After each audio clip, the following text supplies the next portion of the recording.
ആരോഗ്യത്തിന് സഹായിക്കുന്നവയിൽ പ്രകൃതിദത്ത സസ്യങ്ങളുടെ പങ്ക് ചില്ലറയൊന്നുമല്ല. ആധുനിക വൈദ്യശാസ്ത്രം വളരുന്നതിനു മുമ്പും ആരോഗ്യകരമായ ഒരു തലമുറ ഇവിടെ ജീവിച്ചിരുന്നു. ആരോഗ്യകരമായ ഭക്ഷണ ജീവിത രീതികൾ മാത്രമല്ല, ആരോഗ്യകരമായ രീതിയിൽ ഇത്തരം സസ്യങ്ങളാൽ രോഗനിയന്ത്രണവും ഇവരുടെ രീതിയായിരുന്നു. പണ്ടത്തെ തലമുറയ്ക്ക് അറിയാവുന്ന പല ചെടികളുടെയും ഔഷധ ഗുണങ്ങൾ ഇപ്പോഴുള്ളവർക്ക് അറിഞ്ഞുകൂടാ എന്നതാണ് വാസ്തവം.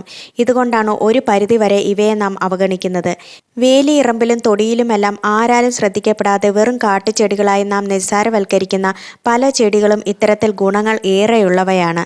രോഗം മാറാനും രോഗം വരാതെ തടയാനും ഇവ സഹായിക്കും. ഇത്തരത്തിലെ ഒരു ചെടിയാണ് മണിത്തക്കാളി. നമ്മുടെ വേലിയിറമ്പുകളിൽ ചിലപ്പോൾ കാണപ്പെടുന്ന ഒരു ചെടി.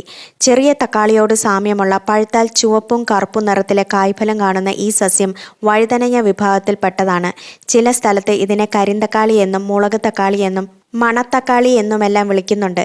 ഇതിൻ്റെ ഫലത്തിന് കയ്പു കലർന്ന മധുരമാകും. ഈ കായയും ഇതിൻ്റെ ഇലയുമെല്ലാം ആരോഗ്യ സമ്പുഷ്ടമാണ്. ധാരാളം പോഷകങ്ങൾ അടങ്ങിയ ഒന്നാണിത്. പ്രോട്ടീൻ, കൊഴുപ്പ്, കാർബോഹൈഡ്രേറ്റ്, കാൽസ്യം, ഇരുമ്പ്, റൈബോഫ്ലേവിൻ, ജീവകം സി, ഗ്ലൈക്കോ ആൽക്കലോയിഡുകൾ എന്നിവയെല്ലാം ഇവയിൽ അടങ്ങിയിട്ടുണ്ട്. ഇതിൻ്റെ കായകൾ ഉണക്കിയും ഉപയോഗിക്കാവുന്നതാണ്. ആയുർവേദ പ്രകൃതി ചികിത്സയിൽ ഉപയോഗിക്കുന്ന ഒരു മരുന്നാണിത്. ആയുർവേദത്തിൽ ത്രിദോഷ ശമനത്തിന്, അതായത് വാതപിത്ത കഫശമനത്തിന് ഉപയോഗിക്കുന്ന ഒന്ന്. ആയുർവേദ പ്രകാരം ഈ 3 ദോഷങ്ങളാണ് അസുഖങ്ങൾക്ക് കാരണമാകുന്നത്. ക്യാൻസർ രോഗത്തിനുള്ള നല്ലൊരു പ്രതിവിധിയാണിത്. ക്യാൻസർ വരാതെ തടയാനും വന്നവർക്കും ഇത് ഏറെ നല്ലതാണ്. ഇതിൻ്റെ കായ്ക്കാണ് ഇക്കാര്യത്തിൽ പങ്കേറെ. ഇതിൻ്റെ ആൻറ്റി ഓക്സിഡൻറ്റ് ഗുണമാണ് ഈ പ്രത്യേക പ്രയോജനം നൽകുന്നത്. ശരീരത്തിലെ ടോക്സിനുകൾ പുറന്തള്ളാൻ ഇത് സഹായിക്കുന്നു. ആൻറ്റി ബാക്ടീരിയൽ ഗുണങ്ങളുള്ള ഒന്നാണിത്. അതുകൊണ്ട് തന്നെ ബാക്ടീരിയൽ സംബന്ധമായ പല രോഗങ്ങളും തടയാനായിട്ട് സഹായിക്കും. നല്ലൊരു വേദന സംഹാരി കൂടിയാണ് ഈ പ്രത്യേക സസ്യം. ഇത് ശരീരത്തിലുണ്ടാകുന്ന തിണർപ്പും നീരുമെല്ലാം തടയാൻ സഹായിക്കുന്നു. വേദനകളിൽ നിന്ന് മോചനം നൽകുന്നു. ഇതിൻ്റെ ഫലം കഴിക്കാവുന്നതാണ്. തൊണ്ടവേദനയ്ക്കും തൊണ്ടയിലെ അണുബാധയ്ക്കെല്ലാമുള്ള നല്ലൊരു പ്രതിവിധിയാണ് ഇത് കഴിക്കുന്നത്. ഇതുപോലെ മൗത്ത് അൾസർ പോലുള്ള രോഗങ്ങൾക്കും ഇത് നല്ലൊരു പ്രതിവിധിയാണ്. ചർമ്മരോഗങ്ങൾക്കുള്ള നല്ലൊരു പ്രതിവിധി കൂടിയാണിത്. ശരീരത്തിലുണ്ടാകുന്ന കുരു പോലുള്ള പ്രശ്നങ്ങൾക്കുള്ള നല്ലൊരു പ്രതിവിധിയാണ്. അതിനായിട്ട് ഇതിൻ്റെ ഇല അരച്ചിടാം. സ്കർവി, ഹെർപ്പസ് പോലുള്ള പല രോഗങ്ങൾക്കും ഇത് നല്ലൊരു പ്രതിവിധിയാണ്. വൈറ്റമിൻ സി സമ്പുഷ്ടമായതിനാലാണ് ഈ പ്രത്യേക പ്രയോജനങ്ങൾ നൽകുന്നത്. നല്ലൊരു ആൻറ്റിസെപ്റ്റിക് കൂടിയാണിത്. കുട്ടികളിലും മറ്റും പനിക്ക് ഇതൊരു നല്ലൊരു മരുന്നാണ്.